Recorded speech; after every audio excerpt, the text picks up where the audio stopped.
Shalom and welcome to this week's edition of the Rabbi's Ramblings. I hope you've had a happy, a healthy, and a good week.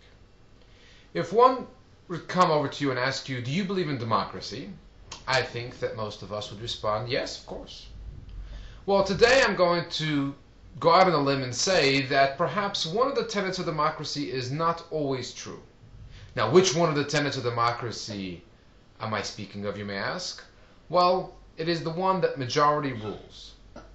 Even though we see that the Torah says that the majority rules, but we'll see from this week's parasha that there are instances where the majority does not rule and they can in fact be very wrong. The story I'm speaking of course, is the story of the spies. The Jews are about to enter into Israel. They ask Moshe, they ask Moses, let us send ahead some spies.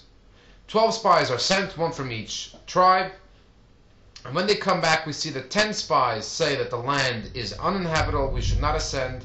And there are 2 spies, Joshua and Caleb, Yeshua and Caleb, that say, no, let us go as God has told us to do. Unfortunately, the Jews listen to the majority rules, and we see that because of this grave sin of saying that we are not going to go into the land of Israel, the Jews had to wander for 40 more years in the desert, and an entire generation had to pass away before the Jews can enter the land. Well, the question is, how does this work? Doesn't majority rule? Well, I'll answer this with a story from the Chafetz Chaim. There was once a cynical secular Jew who approached him and said, you know, I don't understand what's with you religious types. It says in your own Torah that you believe in that you're supposed to go after the majority.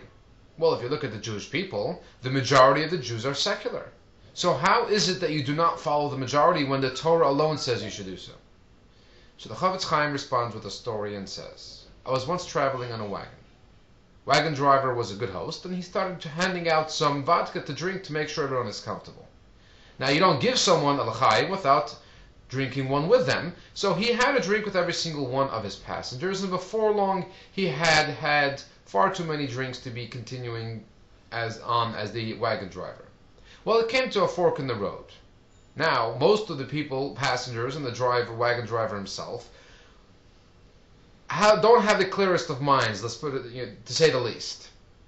And now everyone is up in the quandary. Do we go to the right or to the left? Well, most of the people in the wagon decide that we're going to the left. The Chafetz Chaim says, I, being one of the only sober ones in the wagon, knew without a shadow of a doubt that we have to go to the right. So the Chafetz Chaim with this turns to the cynical individual and says, now, do you think for one moment that I should not have stated my conviction we should go to the right and just say, okay, majority says to the left, even though it's coming from a drunken stupor, because they're majority, they have to be right? Of course not. In life, many times we feel like we're an individual. We're one person standing up for what's right. And we can begin to question ourselves. Maybe we should go after the majority. After all, can the whole world get it wrong? So today, this week's parasha teaches us that yes, there is a time when majority does not rule, and the entire world can be getting it wrong. If we are ready, we have to be ready to stand up for what Hashem wants, for what the Torah wants, and remember, each one of us matters. So make a difference. Shabbat Shalom.